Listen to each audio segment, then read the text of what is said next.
ఇవలే కావు, మనకు వధువుకి ఇచ్చిన దీవెన లోకానికి ఇచ్చినట్టు ఇవ్వలే.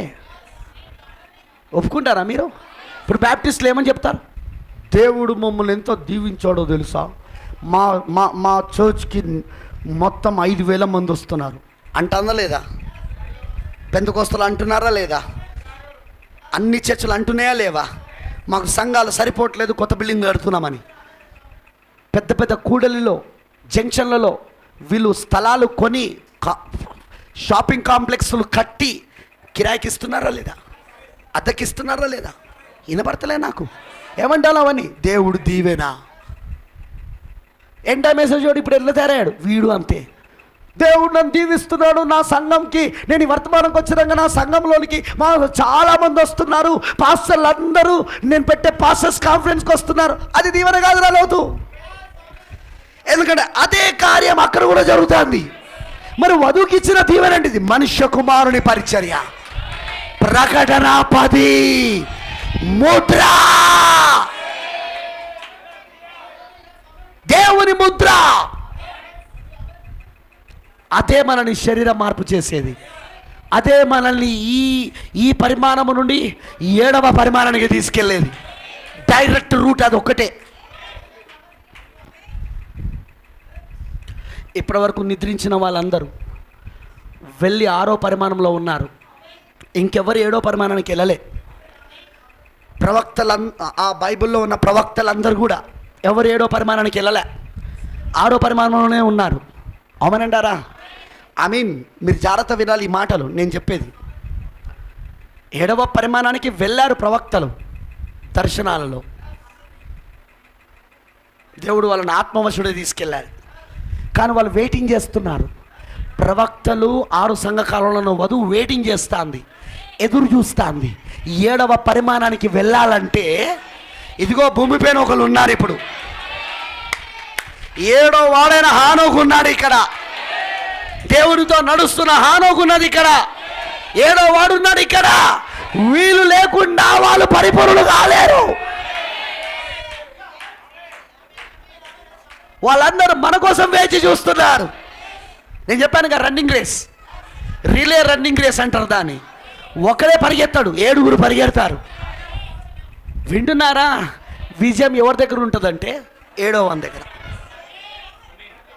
వీళ్ళు ఎంత పరిగెత్తినా విజయం అంతా ఎవరిపైన ఆధారపడి ఉంటుందండి? 7వ వాడు దగ్గర ఉంటుంది, లక్ష్యం దగ్గర చేరే దగ్గర.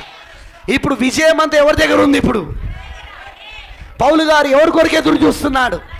RNS Martin, Colombo, Martin Luther, John Wesley వీళ్ళందరూ ఎవరి కోసం ఎదురు చూస్తున్నారు? విజయం అంతా ఇప్పుడు ఎవరిపైన ఆధారపడింది? వధువు పైన ఆధారపడింది.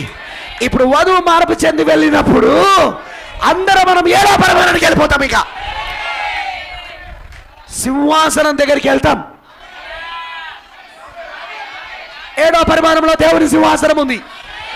ఎందుకంటే వాగ్దానం అదేనా? 7వ కాలంలో నేను జయించి నా తండ్రి సింహాసనం పైన కూర్చున్న ప్రకారముగా జయించిన వారిని నాతో పాటు నా సింహాసనం పైన. దేవుని సింహాసనమే 7వ పరిమాణం. ఇక దానికన్నా ఉన్నతమైన స్థలం లేదు. ఇక అదే ఉన్నతమైన స్థలం. ఇక మనం అక్కడికి వెళ్ళి కూర్చుంటాం. ఇప్పుడప్పుడు రాజు పక్కన రాణిగా, ఐశ్వర్యరాజు రాజు పక్కన ఎస్తేరుగా, రాజదండం మన చేతికే ఇస్తాడు. నీదే పరిపాలన అంటాడు. ఇక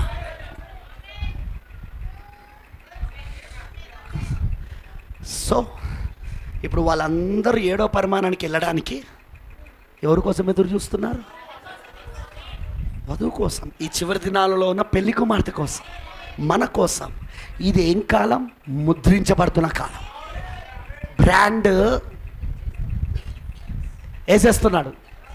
సాతాను బ్రాండ్, సాతాన్ని దేవుని బ్రాండ్, దేవుని. అందుకే మీరు గమనించండి, దయ్యం బ్రాండ్ అంతా ఏకమైపోతుంది. వాళ్ళందరూ కట్టలు కట్టబడతారు. గురుగులు కోయబడి ఏమైతాయట? కట్టెలు కట్టబడతాయి. కానీ గోధుమలు మాత్రము కొట్టులో చేర్చబడతాయి. ఒప్పుకుంటారా మీరు? ఇప్పుడు అందుకే అవన్నీ కట్టలు కట్టబడుతున్నాయి. వరంగల్లో మేము మార్క్ పాస్టర్తో ఉండం, మేమంతా కలిసి ఉంటాం. ఉండండి. నాకు బైబిల్ కనబడతాను, నువ్వే కనబడతాను. బైబిల్లో నువ్వే కనబడతాను నాకు. ఏకంగా అండి. పాస్టర్స్ కాన్ఫరెన్స్ పెట్టుకోండి, అందరూ ఏకంగా అండి. ఎవడు తనట్లేదు. ఆ ఏకమవుట కూడా బైబిల్లో ఉన్న ప్రవచనమే. డినామినేషన్లన్నీ ఏకమవుతానాయి. ఎంటమెస్లో కూడా ఇప్పుడు గురుగులు ఎవరిని కూడా ఏకమవుతానాయి. ఏకం కావాలి. లేఖనం అది జరగకపోతే మళ్ళీ లేఖనం తప్పిపోతుంది. లేఖనం ఎన్నడూ తప్పిపోతుంది కనుక అది జరగాలి. అక్కడ చూడగలిగిన నేత్రాలు వధువుకి దేవుడు ఇచ్చాడు. వాడేమన్నాడో తెలుసా? మార్క్ పాస్టర్ని ఎవ్వరు పిలవరయ్యా, మిక్కాయా సిద్కియా కూటాలకు వెళ్ళాడు. వెళ్తాడా? ఏలియా ఆహాబు కూటాలకు వెళ్ళాడు. ఆబు స్థాపించిన బైబిల్ కాలేజీలో చేరడు. అవునా కాదా? ఇది ఏలియా వర్తమానం. ఇది ఏలియా వర్తమానంలో ఉన్న నేను మికాయాను. మికాయా ఏలియా వర్తమానంలో ఉన్నాడా? ఏలియా వర్తమానాన్ని బట్టే కదా అందులో లేకుండా ఉన్నాడు. ఎందుకంటే ఏలియా ఆల్రెడీ శపించాడా లేదా? మరి దేవుడు శపించిన దాన్ని మళ్ళీ దేవుడు ఆస్వాదిస్తాడా? అందుకే మికాయా దూరం ఉన్నాడు అక్కడ. అవునంటారా? సో అందుకే ఏలియా వర్తమానంలో ఉన్న మికాయా ఎన్నడూ కూడా సిద్కియా కూటాలకు వెళ్ళాడు. 400 మంది పనికిరాని అందరూ సిద్కియా చెప్పింది వింటారు. వాళ్ళు మేము ఆ పాస్టర్ చెప్పినే వింటాం, మేము ఆ పాస్టర్నే వెంబడిస్తాం. ఒరే సిద్కియా శిష్యుడా, ఒకవేళ నువ్వు చివరి కాల వర్తమానం ఏలియా వర్తమానం నమ్మితే ఏమంటావో తెలుసా? మికాయలాగా నేను ఏలియా వర్తమానాన్ని వెంబడిస్తా. నాకు నాయకుడు ఈ సిద్కియా వీలు కాదు. నాకు నాయకుడు పరిశుద్ధాత్మ. ఏలియా వర్తమానమే నేను నమ్ముతా. అర్థమైన వాళ్ళు ఆమె చెప్పండి. That is true. అది నిజం. ప్రియమైన దేవుని పిల్లలారా, అందుకే ఐ డోంట్ గో, నేను వెళ్ళను. కొందరు అంటారు నువ్వు మరీ దారుణంగా మా గురించి అలా చెప్తాను. నేను మీ గురించి చెప్పలేదే, సిద్కియా గురించి చెప్పినా. నేను ఆపు గురించి చెప్పినా. నీ పేరు చెప్పలే, నీ ఊరు చెప్పలే. ఎందుకంత కోపం వస్తామే? ఇప్పుడు అదే వర్తమానం నేను బైబిల్లో చదివినా, వర్తమానంలో చదివినా నాకు కోపం వస్తలేదు ప్రవక్త చెప్తా అంటే. ఎందుకంటే నేను అందులో లేను కాబట్టి. ఆయన చెప్తున్న పాత్ర నాది కాదు కాబట్టి. ఆయన చెప్తున్న పాత్ర మికాయ పాత్ర వచ్చినప్పుడు నేను సంతోషిస్తానా? ఎందుకంటే అది నా పాత్రనే కాబట్టి. బిల్లీ పాల్ గారు ఆయన సాక్ష్యంలో చెప్పాడు, మీకు ఇదివరకు చెప్పాను, మరోసారి చెప్తా. ఓ విశ్వాసి చెప్పాడట ఆయనకు, బిల్లీ పాల్ గారికి, బ్రదర్ బ్రానమ్ కుమారుడు బిల్లీ పాల్కి.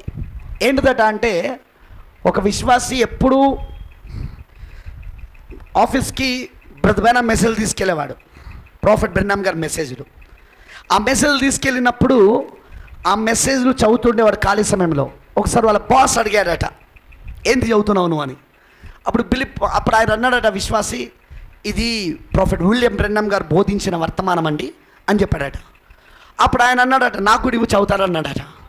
సరే తీసుకోండి సార్ అని చెప్పాడట. ఓ వారం తర్వాత పుస్తకం తెచ్చి ఇచ్చినాడు మళ్ళీ బాస్.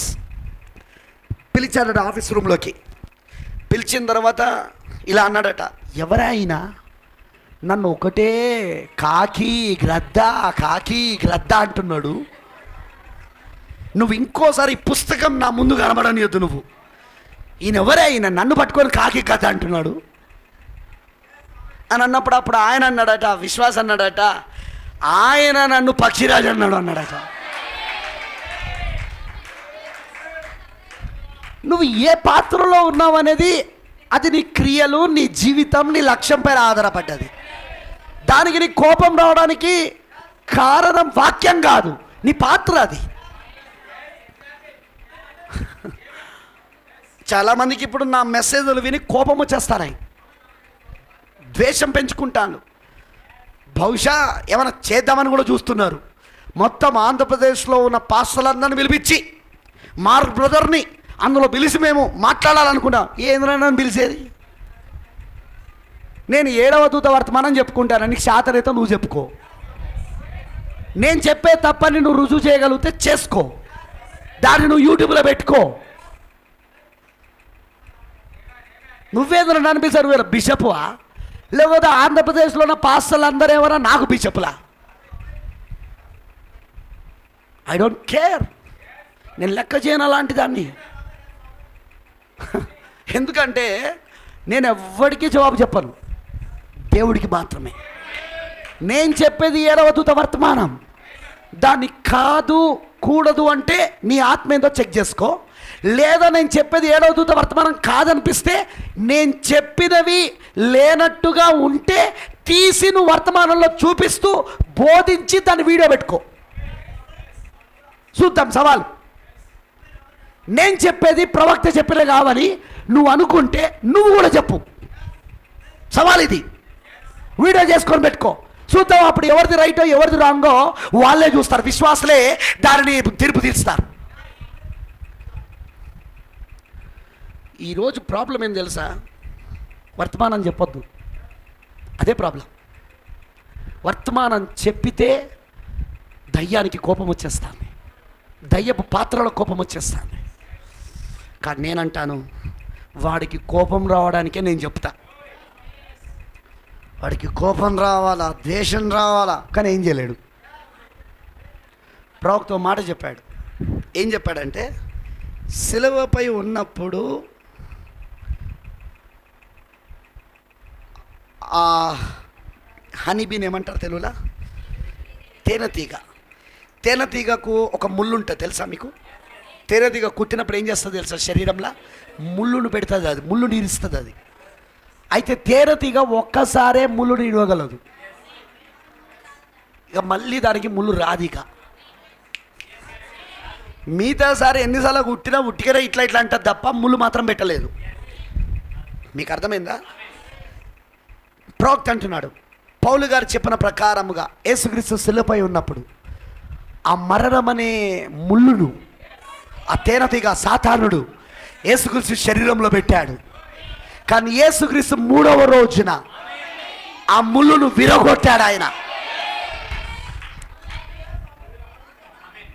మరణపు ముళ్ళును ఏం చేశాడు? ఆయన విరిచేశాడు. ఆయన ఇప్పుడు తేనెతీగ తిరుగుతుంది కానీ అది మళ్ళీ ఏం కుట్టలేదు. అదిగా అలా ఉన్న ఇప్పుడు లూసిఫర్ గర్జించు సింహం వల్ల తిరుగుతా అంటాడు కానీ ఎవరిని మింగలేడు వాడు,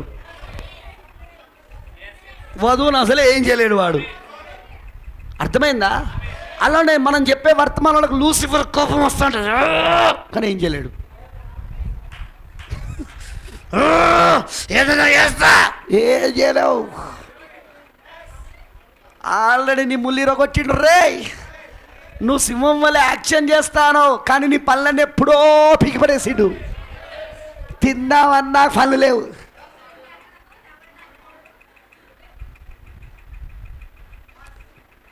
లూసిఫర్ ఏం చేయలేడు ఈ వర్తమానాన్ని. ఈ వర్తమానంలో మనం ఉంటే మనల్ని ఏం చేయలేడు. వాడి కోపం వస్తుంది, వాడికి ఆవేశం వస్తుంది, ఏదో చేయాలనుకుంటాడు, ఏం చేయలేడు, ఏం చేయలేడు. ఎందుకంటే సిలువలో వాడి పని అయిపోయింది. ఆల్రెడీ చిత కొట్టేశాడు, వాని తలని చిత కొట్టేశాడు. వాడుకున్న తోక ఒకటి ఉన్నది, అది కూడా ఇప్పుడు మనం కట్ చేస్తాను. ఆ ఉన్న తోక కూడా మనం ఏం చేస్తాను? తోకతో ఆడతాను కాబట్టి వాడు ఆ తోకను కూడా కట్ చేసినాం. ఇక ఇప్పుడు ఏంది ఇక వాడిది పాపం, మన పరిస్థితి ఏంది ఇప్పుడు?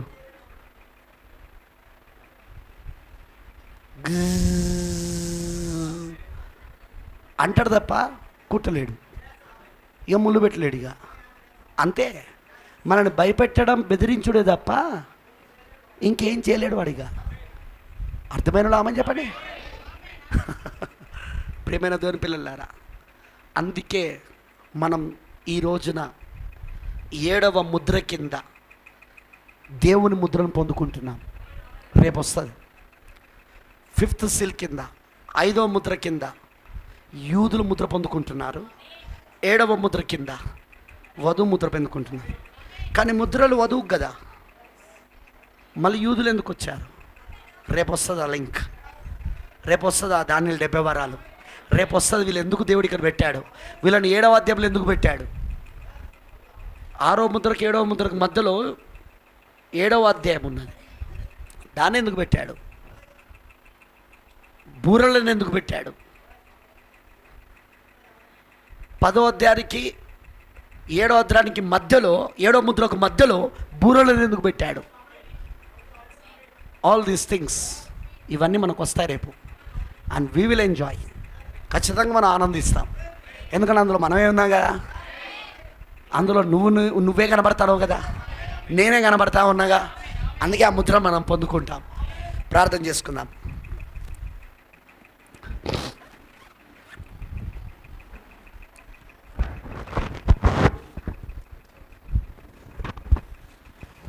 ప్రార్థించుకుందాం. ప్రతి ఒక్కరు కూడా తలలు వంచినట్లయితే మీ 2 చేతులు పైకెత్తి పూర్తిగా దేవుడికి సమర్పించుకోండి. పూర్తిగా సమర్పించుకోండి. బైబిల్ ఏమంటుంది? నీ 2 చేతులు పైకెత్తి దేవుణ్ణి సమర్పించుకోవాలని అంటుంది. 2 చేతులు పైకెత్తుడు అంటే అర్థం ఏంటిది? లొంగిపోవుట. నువ్వేమవుతున్నావు? దేవుడికి లొంగిపోతున్నావు. సమర్పించుకో దేవుడికి. లొంగిపో, అర్పించుకో. నీ శరీరం, నీ ఆత్మ, నీ ప్రాణం నీది కాదు. విలువ పెట్టిన రక్తం చేత ఆయన కొని ఉన్నాడు. అది నువ్వు ఆయనకి ఇచ్చేసేయి. నీపైన నీకు అధికారం లేదు సిస్టర్, నీపైన నీకు అధికారం లేదు బ్రదర్. ఆయన కొని ఉన్నాడు. తన విలువ పెట్టిన రక్తం చేత ఆయన కొని ఉన్నాడు.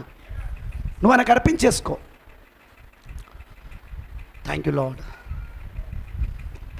ఒక్క చిన్న కోరస్ పాడదాం. ప్రార్థనకు ముందు ఒక చిన్న కోరస్. ముద్రించావు నన్ను నీ ఆత్మ చేత విమోచన దినము వరకు. Thank you Jesus. మనమందరం కలిసి ఆ పాట పాడుతూ ప్రభుని స్తుతిద్దాం. అవును, ఆయన మనల్ని ముద్రించాడు. ఆయన ఆత్మ చేత మనల్ని ముద్రించాడు. Thank you lord. ఆయన పూర్తిగా 584. Thank you lord.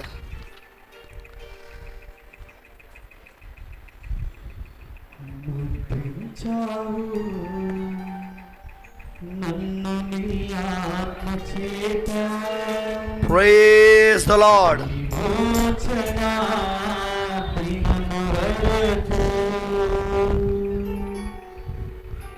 ముద్రించావు నన్ను నీ ఆత్మ చేత విమోచనా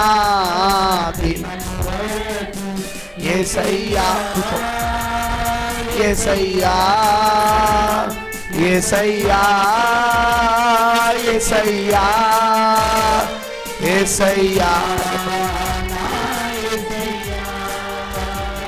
యేసయ్యా, నా యేసయ్యా.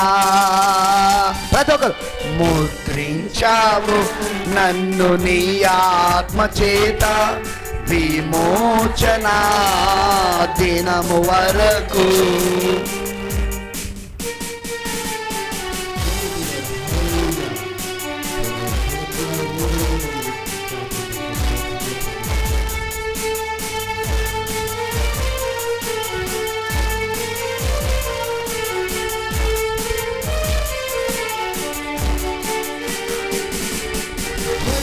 పునాది వేయబడక ముందే నిత్యుడా నీలో ముద్రించావు. జగత్ పునాది వేయబడక ముందే నిత్యుడా నీలో ముద్రించావు. అక్కడ ఉన్నాను కాబట్టే ఇక్కడ ఉన్నాను, అందుకే ఆత్మ ముద్ర పొందుకున్నాను. అక్కడ ఉన్నాను కాబట్టే ఇక్కడ ఉన్నాను. అవును ప్రభువా, అందుకే ఆత్మ ముద్ర పొందుకున్నాను. యేసయ్యా, యేసయ్యా, గ్లోరీ.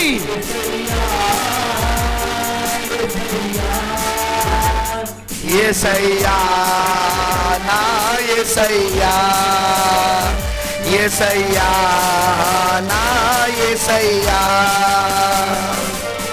ముద్రించావు నన్ను నీ ఆత్మ చేత విమోచన దినము వరకు. హల్లెలూయా.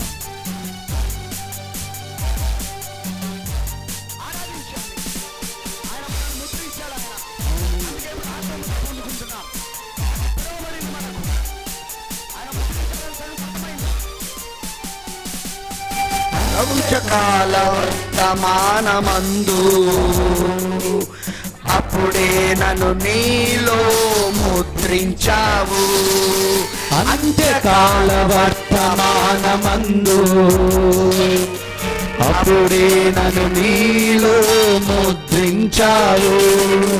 అక్కడ ఉన్నాను కాబట్టే ఇక్కడ ఉన్నాను, అందుకే ఆత్మముద్ర పొందుకున్నాను. అక్కడ ఉన్నాను కాబట్టే ఇక్కడ ఉన్నాను, అందుకే ఆత్మముద్ర పొందుకున్నాను. యేసయ్యా యేసయ్యా యేసయ్యా యేసయ్యా యేసయ్యా నా యేసయ్యా యేసయ్యా నా యేసయ్యా. ముద్రించావు నన్ను నీ ఆత్మచేత విమోచన దినము వరకు. Glory to God. Hallelujah.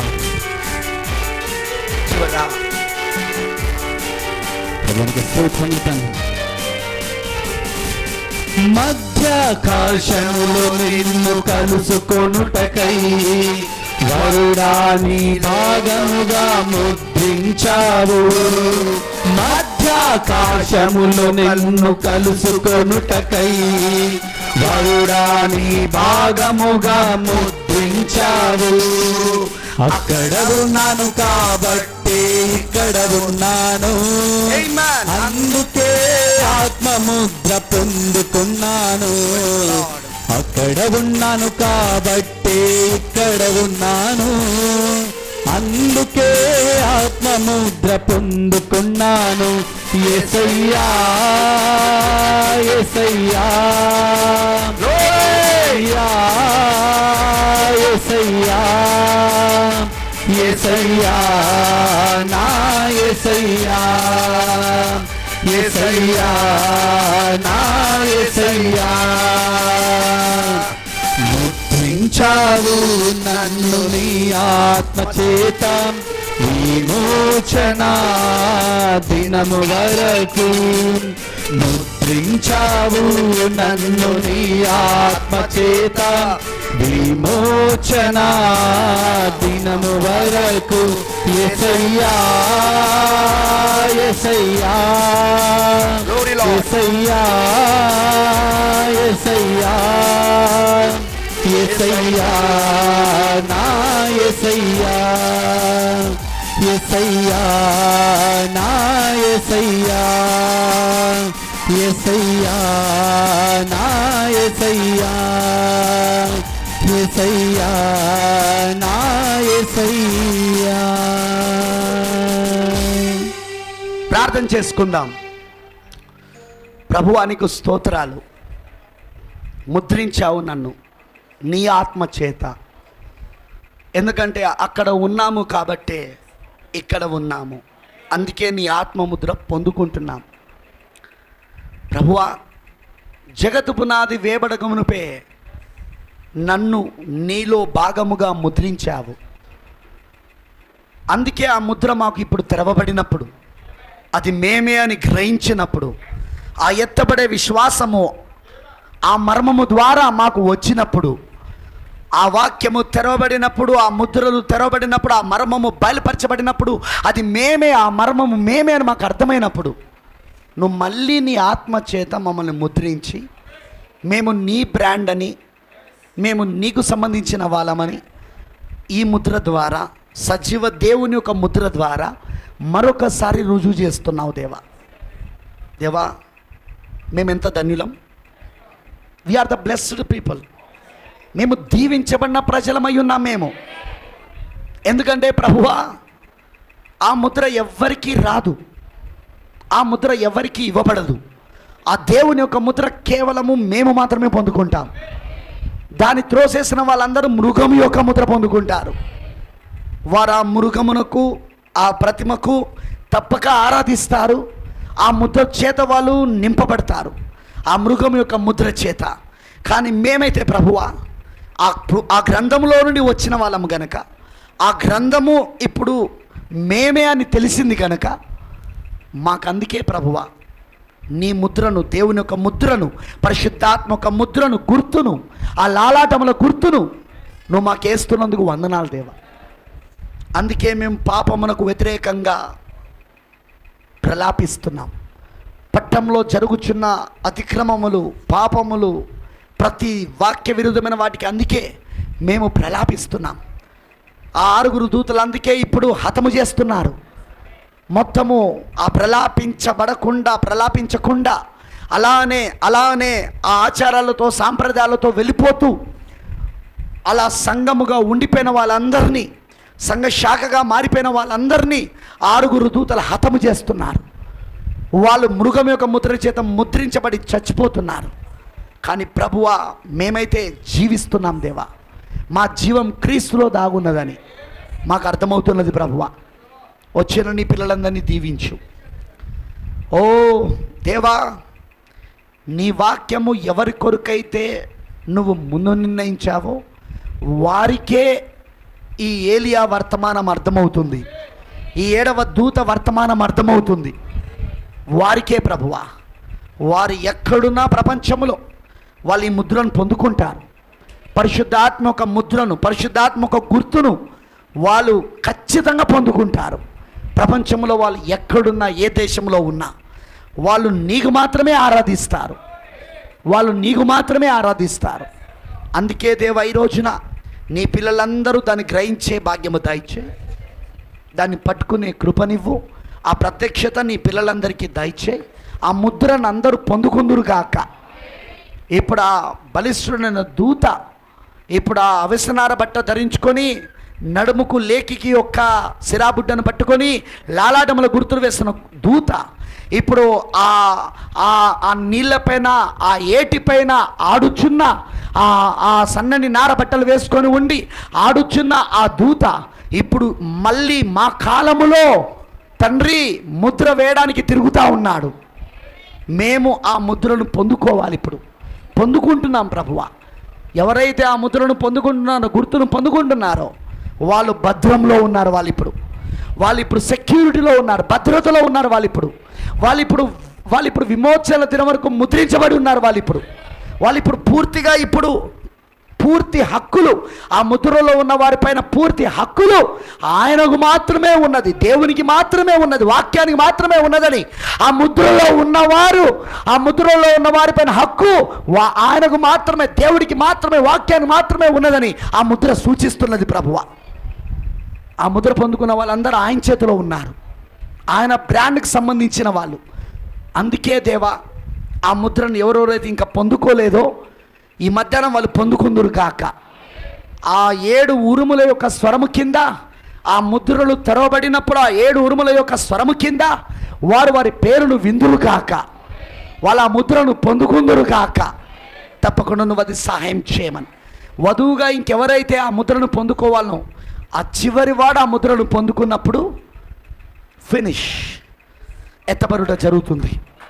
ఆ చివరి వాడిగా లాలాట గుర్తును పొందుకున్నప్పుడు ఎత్తబడుట జరుగుతుందిగా.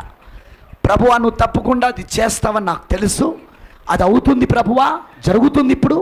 అందుకే ఆ దేవుని యొక్క ముద్రలో మేము ఉన్నందుకు వందనాలు, మమ్మల్ని ముద్రిస్తున్నందుకు స్తోత్రాలు, ముద్రించినందుకు వందనాలు.